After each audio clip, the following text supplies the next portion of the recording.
All righty. I think we are live. Awesome. Hello, Internet. Hello, Internet out there in Facebook land. Thank you all for joining us for the Out Loud podcast with me and myself. My co hosts are off today. One of my co hosts, Doug, we call him Dougie Fresh here on the show.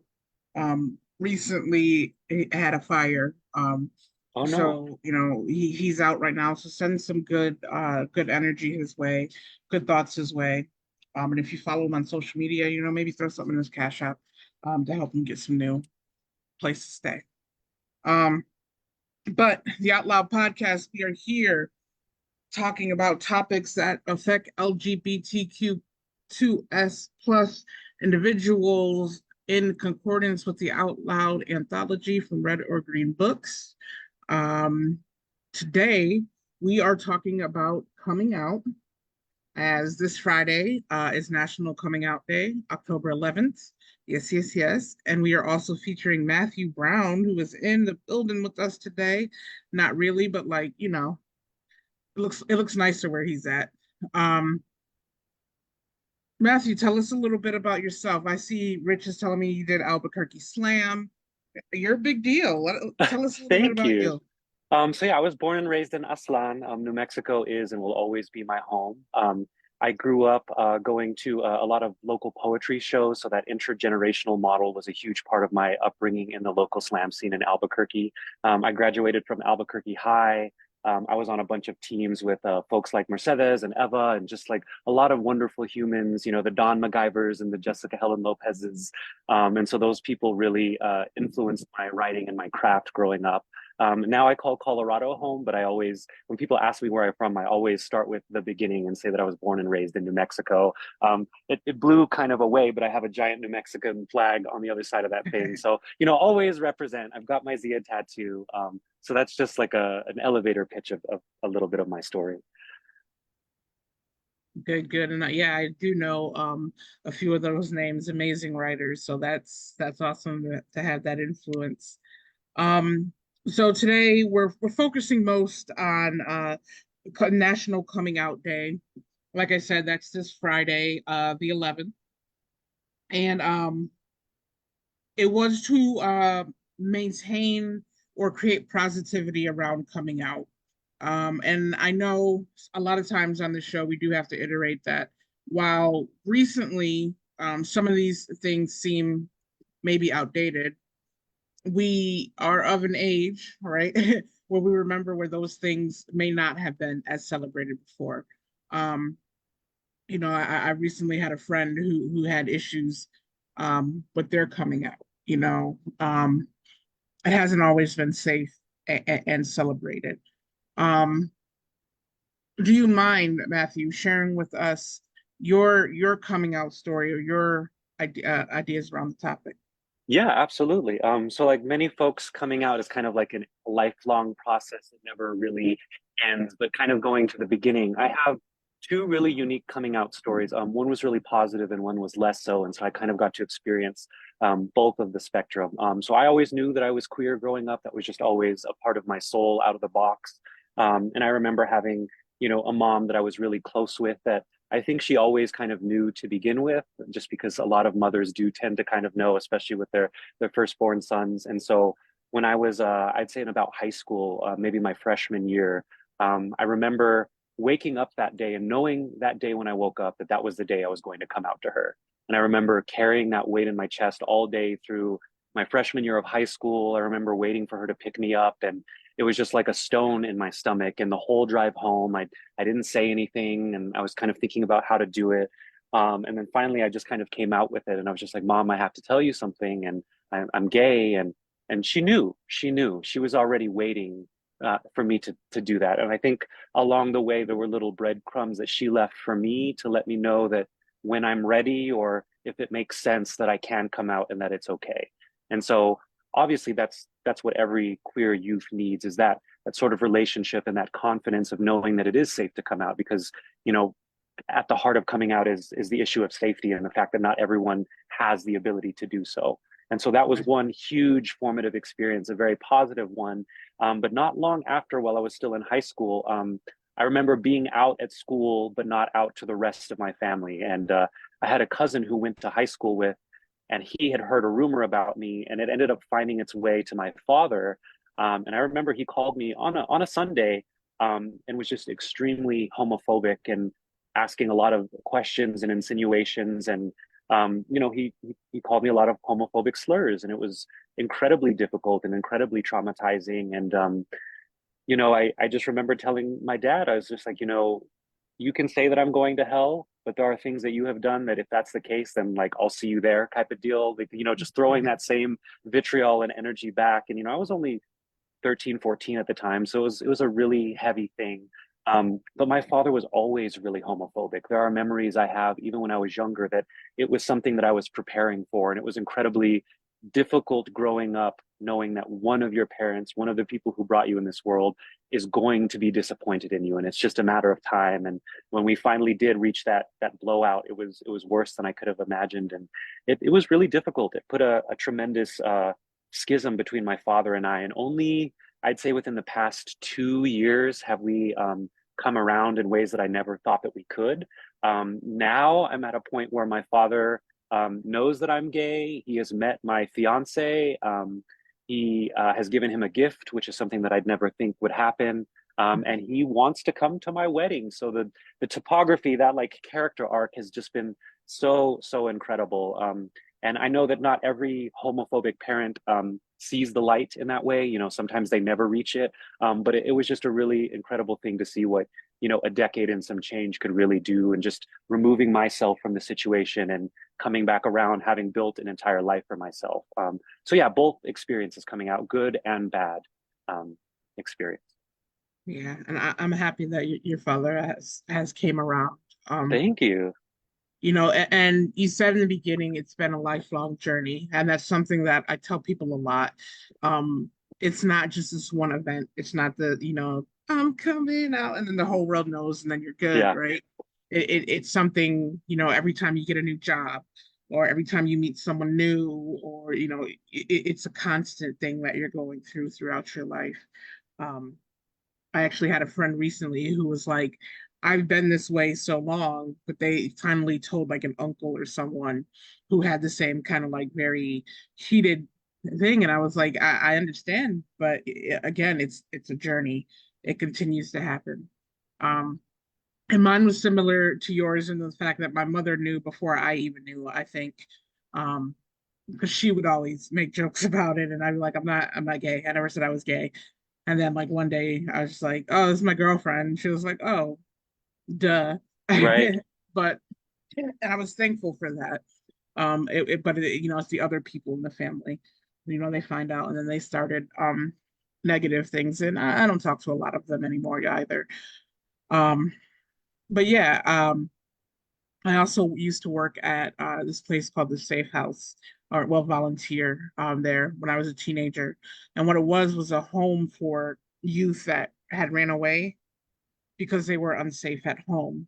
And a lot of the reasons we had youth that came there was because they came out to their parents or they were having thoughts or something of that nature. I actually write about it in my book. I had one friend who, like, in order to be able to go back home, I pretended to be his girlfriend so that he could pretend he was straight. And it's just, it still happens today where youth are not safe in those situations. So I think that National Coming Out Day is definitely something to be celebrated. The people who had the strength to stand up and do that, and those who didn't, we understand. We understand. Um, Matthew, as a writer, where does your story and your, let's say, queerness, I don't know how you identify, but queerness, I feel like Yeah, covers everything. How does that absolutely. how does that play its way into your writing? So I'd say queerness is a larger element now than it was even a couple of years ago. I'd say a lot of my writing was born from really negative experiences. Like most poets, it's kind of our fuel, and it gives voice to a lot of the pain that we're going through. A lot of my original writing started out talking about depression and anxiety and mental illness. And then when I started taking medications for my depression, it made things worse. So then the element of addiction and prescription medication was woven into that narrative. But now that I'm a little bit older, now that I am self-employed and I do work that is considered sex work, the element of queerness has become a forefront in how I represent myself and how I dress, and especially in my writing. And I'm sure that you can kind of relate to bringing a lot of queer stories to an all straight audience is always an interesting experience. And you very rarely are they ready for it, but always do they need to hear it. And so that's been fun, coming out in different ways as a performer and in front of people in the audience. It's been really exciting. Yes. And so you said recently it started to find its way in there more often. You kind of already answered this, but do you think it's important for that representation to be there for maybe other queer people seeing you as a poet? Absolutely. I think representation is everything. I think, when I was in high school, so much of what I realized was possible was because of the alumni, was because of the older generation that came into my school and performed on stage and showed me what an authentic story sounded like coming from, the person who wrote it. And so I think representation is a core element of anything, but especially when you have queerness or like intersectionality, it's just important to see someone else doing it and be like, I can do that. And I know that I can because I see someone else already doing the work. And so that kind of leaves the door open for other people. And I think that's something that New Mexico does almost better than any other state when it comes to poetry, is there's always that intergenerational model. There's always the old heads and the new poets, and they always are interacting. And so that was a big part of it for me. That's awesome. I'm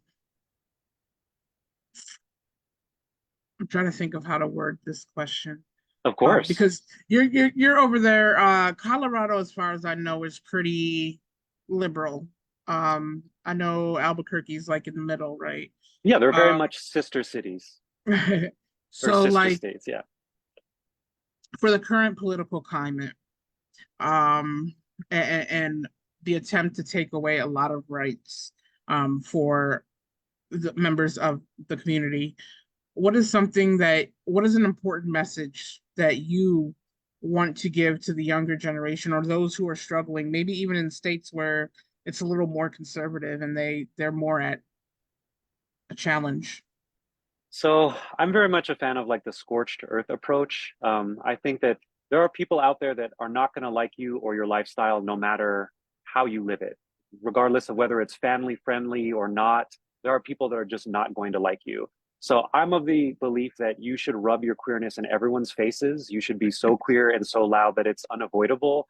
I love big, kinky, inappropriate pride parties. I love people's view of the nuclear family being challenged. And I feel like as queer people, we challenge that status quo, whether we're, traditional or not. And so I think there is an argument for trying to reach across the political aisle and be agreeable, but there's some of those people are never going to care about us. And so I think the idea of like chosen family and the tribe and really advocating in our own communities is the way to do it. And now living in Colorado Springs, this is actually one of the most conservative parts, not only of the country, but in the state of Colorado. And so I'm kind of in a liberal bubble, surrounded by a conservative bubble, and then another liberal bubble. And so there's like political intersectionality dripping through that. And so it's really, really complicated. But for me, I don't want to be an agreeable queer. I want to live authentically and out loud, and I want it to challenge and make heterosexuals uncomfortable, because heterosexuality makes me uncomfortable and I've had to live under it for my entire life. And so to be seen and to be acknowledged, that is the least that we deserve. Yes, very well said. Wow. Thank you. Yes. And I definitely agree. And see that title, Out Loud, right? Living out loud and getting, you know, being part of the revolution, right? To make change. And I agree. There are people who are never going to stand. You're not going to change their mind. So you do have to just stay in your truth, stand in your truth. And I think that's something that most poets do. Um, and that's why a lot of times I've noticed when I'm in poetry spaces. I'm also in very queer spaces, and Yes. I don't that intersectionality is kind of like, oh well, I wonder why that is.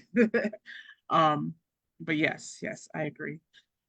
Um, now I know you are going to perform some pieces for us. Do you have a piece of work out, like a book or anything that I our do. viewers? Absolutely. So this is my book. It's called Among God and Other Drugs. It is actually a fully illustrated book of poetry. So it has dozens of illustrations. I don't know if you can kind of see it, but some of them are from me, and a lot of them are actually from local people in the Albuquerque community. So Bianca Sanchez, who's a tattoo artist, Emily Warziniak, who's a graphic designer, Damian Davies, who's a mentor of mine. So this art is imbued with, or this book is imbued with a lot of local art, in addition to a lot of self portraits I've done. And so it is a graphic novel of poetry, and I'm so proud for it to have a new life. It's under self publishing, so I have the full rights to distribute it, and it feels really nice. And so I would love for you to have a copy if you don't. Anyone watching now, this is my Yes. shameless plug. Where would they be able to get a copy? So because it's done through my own self-publishing, I am the best way to do that. So I will have like Cash App, Venmo, PayPal, linked in the chat, and then just also for like the greater Facebook Landia, you can find me as Matthew Brown. And I'll have as many accessible ways as I can for you to buy my book, but always through me is the best way to do it. Okay. I love that cover. Thank Um, you. I see the crosses. The question that my co-host normally asks, who is not here, has to do with spirituality and where that finds its way into your queerness. And I see your Absolutely. cover has the Christian cross, but it's upside Yeah. down. Yeah. Yeah, what's So I'm weird. I'm like the most spiritual atheist that you'll ever meet. I don't believe in like a traditional deity, yet I have so many spiritual allusions and allegories in all of my writing. Um, I don't know. I think it's growing up Afro Latino and queer in New Mexico means being a student of Catholicism and also Anglicization. And I find that relationship so interesting. The fact that there are so many images of Jesus Christ in all of our grandmothers' living rooms, but none of them look like how the historical references of Jesus look like. There's even passages that say he has bronze skin and woolly hair, but yet we all accept this anglicized image of this figure and we just take it as fact. And so there's mythology on top of the mythology. And I find it very interesting. And the fact that Nuevo Mexicanos are so connected to their culture, yet there's tends to be a lot of religion mixed in there too. It's a very interesting and delicious irony that I think we all kind of explore once we look at the history of colonization and Anglicization. And so a lot of the times I just use religious imagery because I know that it is recognized by a lot of people. A lot of people can follow these allegories and they were raised with some of these allegories. And so it's kind of a version of code switching in a lot of ways. I found that by speaking about God or Christ, I can code switch to speak to the largest audience that I've ever reached. And as long as I can kind of transmute my pain or my sexuality and queerness in a way that comes out looking or sounding like scripture, people are willing to listen to it and they're willing to treat it like it's a sermon. And so, yeah, I just kind of have been rolling with it ever since.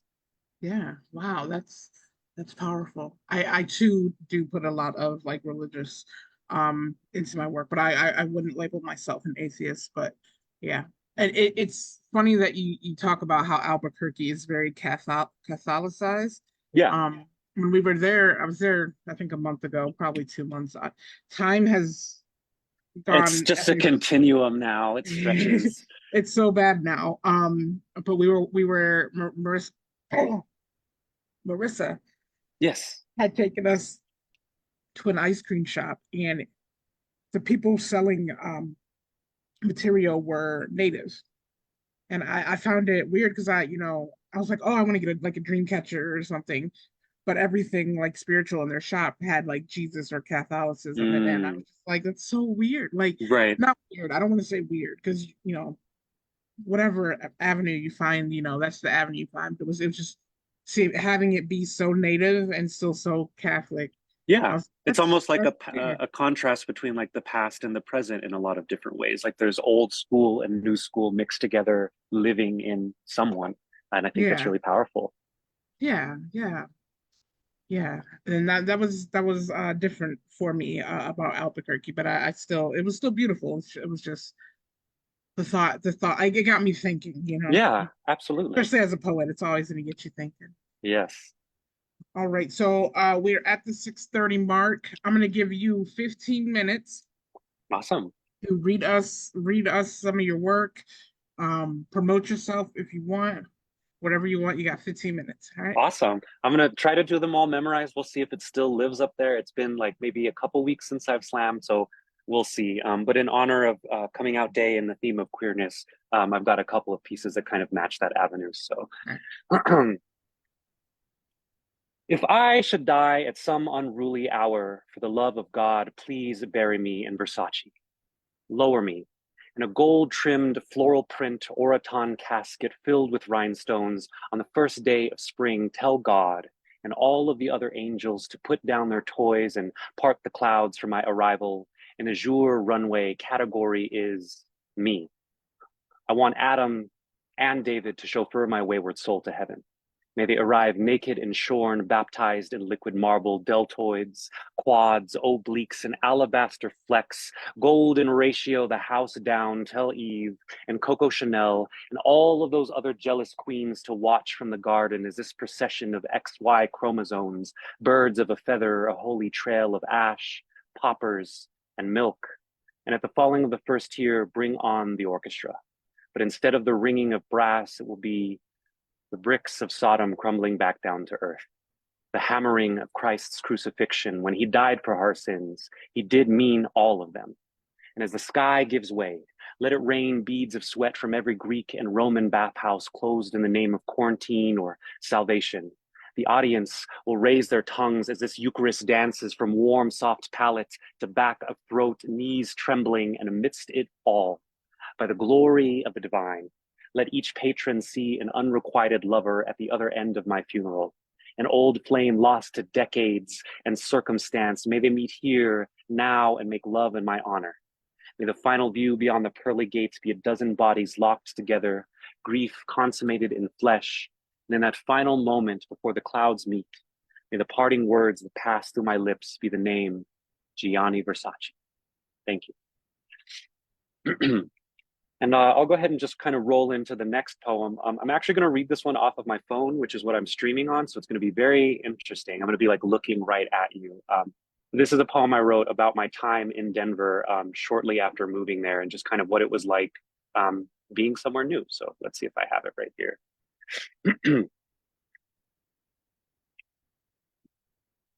I have arrived at the other side of fear and regret to discover that I am everything I always thought I could be. At the same time, folks in my circle tell me that I have developed an attitude. And you know what? Good. I am tired of being agreeable. There was once a point in my life where my greatest fear was simply being misunderstood. Now, I lament the times where I'm surrounded by folks who love hearing themselves talk, but ain't got shit worthwhile to say. I would rather till my silence and grow a better version of myself. Maybe one who will learn to appreciate the small talk. My last therapist told me that I place value judgments on people. I said, and? Well, I am of and for the community. The ego is how we know which neck of the hydra belongs to who. Nowadays, most folks either want to dress your throat in pearls or to part it. So spare me the guillotine. I look much better wearing a chain. I tell my lover that conflict is a virtue, that anything worth fighting for is also worth disagreeing over, that sometimes this world will shortchange you and still ask for gratuity. So your middle finger must be ready sometimes. I just want a good hill to die on, but then I remember that nothing salts the earth more than being a bastard. So I write poetry and hope that it lands like a sock full of quarters in the timpani of your ear. I swear. The crucifix in my grandmother's kitchen gets bloodier every time I see it. But as long as she can still pick jalapenos in her backyard, I know that death will never come for her. And I wish I was as certain about anything else as I was about that. I left my hometown 3 Januaries ago, and I still do not fit in here. Part of me thinks I'm never going to, and part of me likes it better that way. My worldview is New Mexican centric against the backdrop of Judeo Christian Anglicization. And while I do not like the way you plowed your fields or what you sowed, I still appreciate the roses. I'm still learning that it is all just a numbers game. What I thought I knew about racism was just a primer on class warfare. The only difference between a crack house and an Airbnb is your zip code. Hey, you. Yeah, you. I like your voting power. Do you know that we gerrymander entire districts to the shape of your anxiety for the first time ever? I am at the benefiting end of gentrification.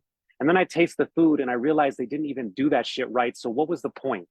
The city of Denver has buildings taller than the dreams of the people who raised me. A square box overlooking the South Platte River, my dream, is someone else's equity farm. The other day, I saw a Rolls Royce pass by for the first time, and I swear, the only thing worse than envy is the internalized belief that I cannot cruise the same way if I just pull my heart up by my soul straps and decide I am worth every dollar I have yet to earn, and I am closing the years it takes to do the work. Is there such a thing as brown pride that isn't arrogance? Maybe existing just because I ought to is not enough. Maybe I need to stain the alabaster as I go. Maybe my brown skin or my last name are my tickets to victory, and it took me till now to finally celebrate. Thank you. I've got a little audience of a 3-year-old Dotson in the background that's barking and cheering as my poems go on. So hopefully we don't get too much noise as I perform. You're adorable. Thank you. I'm going to go ahead and roll into the next one. Let's see. What am I thinking? This is actually my favorite poem. It's not rooted about queerness, but as long as I can remember it, I feel like it keeps my brain strong, and so it's always a really good exercise. So we're gonna see if I still have it right now. I've always wanted to be struck by lightning, to become one with scorched earth and arid sky, to feel the rumble of soil and geothermal energy coursing beneath my feet, my skin alive with the flow of electricity, my spine, the world's most willing lightning rod, my soul, the path of least resistance. What if Nikola Tesla was onto something? What are we if not lightning in a bottle? Flesh wire circuitry, a bio-generated feedback of sparks. Got a little background noise, so we're going to try to push through it. A bio-generated feedback of sparks, the neuron, is an electrically conductive cell that forms the basis for all human thought. The average brain consists of over 100 billion of them. When the neuron fires, it sends a wave of energy through a sprawling network of branches like a forest of electricity, and it's enough to make you wonder, what if everyone was an open circuit and language is our alternating current? Each thought, a symphony of sparks racking the spaces between the necks like pinballs in an arcade machine until a thought becomes a word, until a word becomes a sentence and ignites an umbra of flames in your mind. The first atomic bomb was detonated 5 hours from where I was born. In the fiery foreground of the explosion, Oppenheimer quoted scripture from the Bhagavad Gita and watched as his idea melted sand into radioactive glass, destroyer of worlds. I've seen images of the human brain during its resting state. Even when not active, the mind is alight with electricity like a lighthouse or a watchtower. Scouring the dark panopticon of your skull even while standing still, your mind is live wired and awash with mushroom cloud thoughts, which is to say that your mind is a bomb that has not yet been detonated, but can you feel it?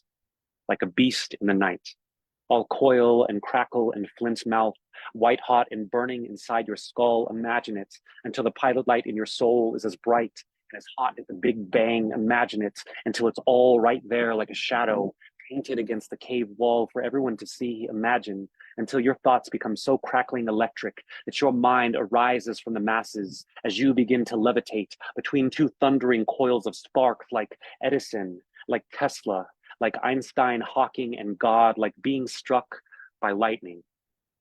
Psychological studies suggest that trauma is hereditary and travels through generations. What if all I am is just a continued current of everyone I've ever met? What if the fear and the anxiety and the citywide blackout depressions aren't a disorder, just a signal too strong for my brain's wiring to carry? What if my mind would rather use its jolt, the power of Frankenstein's monster, than fuel the rose-tinted goggles of some neuronormative existence? What if there is no such thing as polarity in this thundering gigawatt world filled with faith, electricity, and open circuits? Our souls are in constant flux. I conduit, I battery, I lightning storm in the shape of man. This thought, this one thought is yours to have. Thank you. So that's my favorite poem. I love that poem. I live in that poem. but it's really hard to memorize. So I'll do another one. It's also one that I'm like adding to my rotation. Usually, if a poet is like with it enough to actually memorize 3 poems, that's like the most that all of us can manage, just like being an adult and getting older and all of that stuff. So like if you're able to even do 3, that's amazing. But I'm like trying to stack more on top of it and just trying to see like how much my brain can carry. So we'll try this one too. We'll see how it goes. Um, Euphemisms for addiction: truth, prophecy, perfectly counterbalanced sword, the crane that built the 21st century. It is David, envisioned in marble, fiction turned theory, a projection, a feeling within the feeling made to feel whole. Ghostly aftershock, death rattle bass, $100 bills, celestial alignment, swing vote into world peace. It is chastity, nirvana, amen, kumbaya, black hole, hallelujah. Addiction is an apostle with no Christ to dine with, just an empty seat at the table, and the stomach a cavern of free will, and the bread is sweet, and the wine is steaming, and the room is yours, so dare me not to ask when or where or why or for how long, just steeples stacked on top of steeples. Babel meets Jenga, Jesus meets the holy woods. Sin beget permission. To be an addict is to be young, confused, and on fire in a world of curious faces, ready to holy white phosphorus light the way. That I felt like Prometheus, how I devoured the sun, but was still kind enough to let the light shine through my teeth. Me, a magician with a mouthful of stars. Let me make you feel something. Let me pull your heart out of my hat like your rib cage was hidden beneath the floorboards. But there I go again, praying outside of church, the amphitheater of sobriety. A straight edge altar boy cover band, 1 psalm short of headline, mainline, main show, addiction is front row. Broadway skag and crushed Zan, the dope show. A raised brow, open mouth, curtain call to your dealer. Addict is to their vice what theologians are to the divine. Faithful, commandment to forearm. And the black tar house of worship, one needn't bow, only nod. Encore. In the black tar house of worship, one needn't bow, only nod. Bellissimo. Dare I offend? Dare I bring up the past, skin myself alive, call it muscle memory, a false ideal, an idolatry? Simply put, a muted trumpet does not fit in Christ's orchestra, must find use for its breath somewhere else, and salvation is just a word, the same as addiction. And a fix by any other name is still a solution, the cusp of air against the throat, syllables that rise and fall like angels, like civilizations. Addiction is whatever you want it to be. Also, in the background, there's currently a Broncos game going on in Colorado, which is like a holiday. So all of my neighbors in the neighborhood are currently watching the Broncos game and screaming at the top of their lungs anytime someone scores a point. That is Yeah. like peak Colorado culture. Yeah, If it helps at all, we can't hear them. that's good. That's good. I'm just Um, pretending that they're cheering for me, and it's totally doing something for my ego. that's awesome. That's exactly what's going on. Just to check in, how are we doing on time? You are doing well. You have 6 minutes left. Okay. I'll see if I can squeeze one more in, and then we'll just kind of see how we're looking. So just to kind of honor the theme of coming out day, and that coming out is always a life-going process. This poem is very special to me. I only perform it in more queer spaces or spaces that I feel safe, but I'm building up to performing it into larger audiences, and so this is my coming out poem for everyone. An ode to OnlyFans. Ode to the ring light and 10-second selfie timer, ruler of DMs, bottled bathwater, feet pics, and Astroglide. I see you, champion. Starbucks and Balenciaga on a Wednesday morning. You rock Jordans and AirPods like that shit was handed to you. Tipped, if they're feeling generous. A collection plate hungry, CEO, boss bitch, self employed, sufficient, UB ecosystem, self sustaining, your own cult of personality. At $21 a subscription, you are more entertaining than Disney Plus, with a longer shelf life than Quibi and less household viewership restrictions than Netflix. Dare I say the top 1% among all creators? They call us thoughts, e-boys, or whores of Babylon if you're feeling Colorado Springs about it. My only regret is that I did not do it sooner. Picture me, the main character and star for my very own HBO Skinamax After Dark dick flick 3 years later, and we've gone international, darling. Now, I fuck like a philanthropist, a righteous fit for a charitable cause. Think PETA, Pfizer, or the Gates Foundation. No, I fuck like I have a Neapolitan complex. Like a shady bitch megalomaniac pillow princess, I fuck like I have an allowance. Like I own a vacation home in Mykonos. My climax knows different time zones and area codes and still has time to rest after the seventh day. I fuck like I'm the leader of an underground crime syndicate. Like I can successfully traffic your fantasies and desires from one end of the bedroom to the other. No, fuck that. I fuck like a cabal, like a deep state old money organization. Think Standard Oil, Bohemian Grove, Pan American Railroad. Think GDP, Krabby Patty secret formula, not gross domestic profit, but gross domestic boy pussy. Ode to the boy pussy.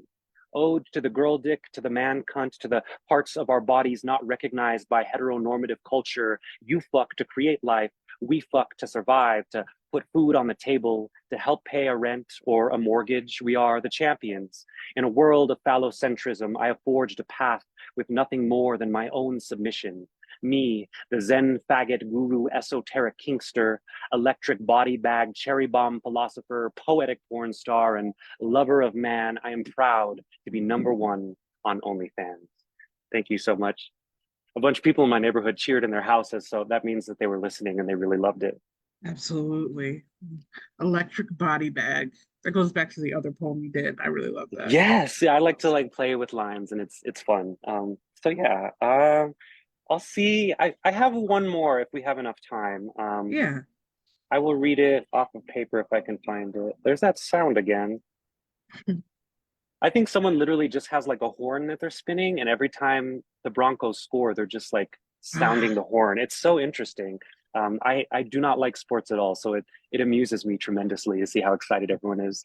Um, Uh, I okay, would say that I love sports, but my Rams are being beat right now, so I'm like it's a tough ignoring. time. It's a Yeah. tough time. um, all right, I'll go ahead and close off with this poem, and thank you again for having me. I really appreciate it. There is something wrong with you, and I do not know what it is. Maybe it's the way you look or how you act. Maybe it's the way you wear your shoulders like a guillotine frame for your head, pendulum human. There is something wrong with the way you sway from one bad decision to another. Don't you see, silly?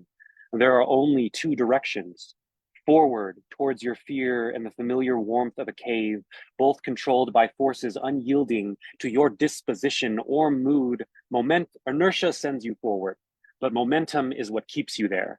However, it is your carousel head and its tipped axis that leaves you looking back to the past. Tell me, what is it you hope to accomplish?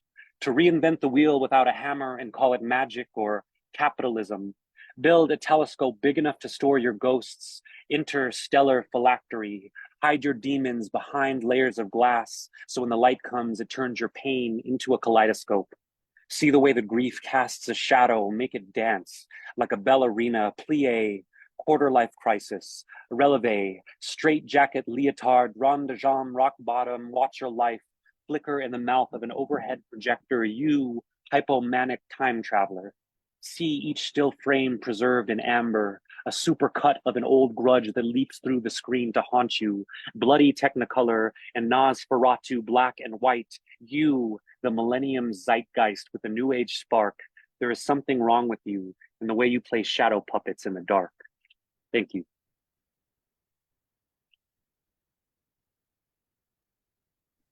Also, my book is available. Please buy it. Yes, Yes, yes. I definitely want a copy of that. of Um, course. Send me your information and Yes, I will please. order it on Friday when I get paid. Thank you for your support. I appreciate it. Yes, thank you for coming through. That was beautiful, beautiful. I love it. I love it. Thank Um, you. yes. And I love that. Having a new a poet come through because I this is the first time I've met you. Of course. And that's what Out Loud is here for, right? Giving a Making voice. those connections. And it's like an Yes, interstate family. So, yeah. absolutely. Rich is raising his hand as if we are in a classroom, so I don't know if I should get my ruler out and spank it or what's up, Rich? I just wanted to firstly say, and you can put down the ruler, Chalky. Um, She got a rule over there probably. I wanted to firstly say thank you, Matthew, for providing an excellent feature. There it is. You got the ruler.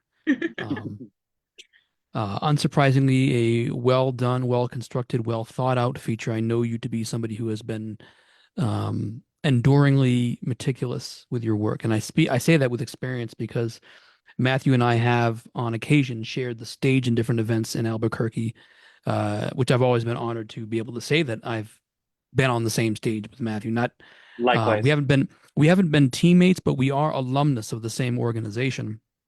Um, Separated by a handful of years, both in age and just circumstances. And for those who are hearing Matthew for the first time, what you ought to know is that Matthew, when I'm going to characterize this as a kind of bursting on the scene, although he has been there. But when he started really hitting his stride on the stages in this city, nobody was at all able to um, dismiss it or avoid it or discount it in any way because it was significant and it was marked and it was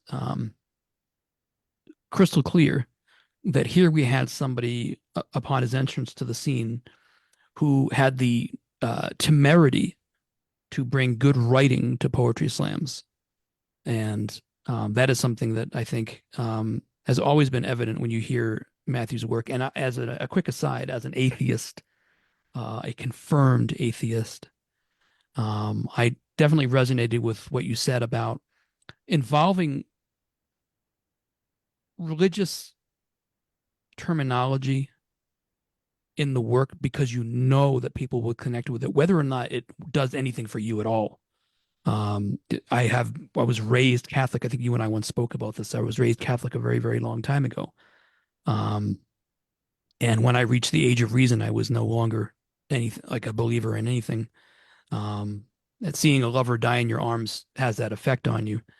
But it is one of those things that is, I think, kind of the hallmark of somebody who is a careful writer, that you know to involve references, tropes, images, characters from religious text into your work because people are going to connect with it. And they're going to connect with it from wherever they're sitting. And that could be a place where they're sitting from a very devout religious perspective or a real bitter perspective or an utterly benignly agnostic perspective. I don't know anything about it. And that's one of the things that I've always admired is Matthew's capacity to bring more than several dimensions into his work by doing that. Thank you. That's so thoughtful and kind of you to say. I mean it, and you know I mean it too. You know me enough to know I won't blow smoke up your ass. It's just, I know. He it's just, says that sometimes. yeah, it's, Depends on how much Italian whiskey he's had. Oh, okay. yeah, yeah. I did you, you didn't, I know you don't drink actually, Shocky. So I know, but or maybe you do. I don't remember what I gave you over when you were here. I only know that I poured a whole bunch of Japanese whiskey into AJ Houston. Yes, I had some of And that. yes, you did. Did you like that? Yeah, it was It good. was pretty Yeah, good. yeah. And also the birthday girl over the course of the summit. Oh, I'm having a drink right now, so I'm kind of blanking on her name, but Erica. I was supposed to be there, but I Erica, wasn't there. who I kept insisting was 23. And I was just trying to score points with her, but um, so, and I want to thank you, Shocky, for bringing Matthew here because it's a delight for me personally to see you, Shocky, hearing Matthew for the first time because it's one of those. Matthew is one of those poets who I would rather have the ability to introduce people to for that reason.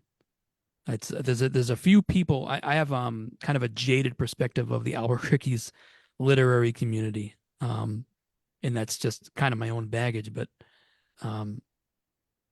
there's one thing that nobody can say that the Albuquerque scene hasn't engendered the prominence and careers of many a good poet, Matthew included. So again, thank you, Matthew, and I'm very, very proud of you. Thank you. Thank you so much. You're welcome. Yes. And I'll take my answer off the air. Long time, no time. Okay. No, but yes, thank you. Thank you again. Please put in the chat where people can get in touch with you to get a Yes. copy of your book. Let's see. Let me make sure I have my links on hand. Venmo here. The one thing I didn't come prepared. Of course, when it comes to selling our own work, we're like, wait, what do we do? So Yeah, let me. same. I get so mad when people ask for my Venmo. So I'm like, who uses Venmo? And I have it simply for the fact of selling my book. So It's don't use it. important. Yeah, but then when someone's like, "Yeah, I'll buy your book through Venmo," I'm like, "Why are you like this?" Okay, so my Cash App is MLB Poetry 1995, and I'm also going to put it in the chat, but that's the easiest one to follow. So just my initials. Let's see. Are you a baseball Ooh. fan or no? That is just my initials, Matthew Leonard Brown. Oh, Let's see, MLB Poetry 1995. I do have copies of my book, Among God and Other Drugs. It's on sale for $30, so please buy it if you're so inclined, and I would love any support. absolutely, absolutely. Please go out and grab a copy. I mean, a poetry graphic novel is awesome. Like the Thank idea of you. that is awesome. So I say I hope all of you go out and get you a copy. And if you got something left over, get you a copy of the Out Loud anthology. Absolutely. Pretend I'm holding it up. It's got rainbows on it and stuff. Um, you get that from reddergreenbooks.com, org, net, one of those, I don't know. But you can get it um, and support queer artists because that is our main goal here at the Out Loud podcast is giving a voice to queer artists and also supporting them. So again, Matthew, thank you so much for coming through and for everyone who came through and spoke as well. I appreciate each and every one of you, and I hope you have a good evening. Thank you so much for having me. It's been a pleasure, and thank you, and take care. Thanks. All right, so I stopped that. I will get it up on Spotify and YouTube tomorrow, Awesome. probably. That is perfect. And then what I'll do just to help is I can send you in the same thread that we were communicating in, just like all the payment links too. So they're like shareable, just to Yes. kind of signal boost stuff like that. I have 10 books on hand right now that I can ship out at a moment's notice. And then I can always print more with like a week turnaround. So yeah. Okay. Cool. Yeah, I will put the links in the descriptions for those as well. And then I'll get in Awesome. touch with you Friday to get my own. So Wonderful. Thank you so much. hopefully you're sold out by then. I love that. I'm always down to be sold out. When are you out here again, Matthew? You got a big hug coming to you. And I have to Actually, get your book. I didn't pick up your book last time. I was kind of short on funds, which I I apologize will for. be there this weekend. It is actually my 1 year wedding anniversary, so I'll be there for the balloon fiesta. I don't have any like shows lined up, but I'd love to just check in with you. I'll have some books with me, so we could definitely make that happen. I would love that very much. We'll sit down and have a beer or a coffee or whatever. Absolutely. All right. All right. Well, if there's no further ado, Awesome. I'm Well, gonna thank you. disappear and drink as much water as I can to get rid of this headache. Amen. It's a lot of water, maybe an ibuprofen if you're so inclined, and yes, less light and all that good stuff. Yes, I'm definitely gonna turn off all the lights. Awesome. Well, thank you. It was such a pleasure to meet you, and thank you again for having me. It was well. Thank you so much. Have a great week. Take care, you too.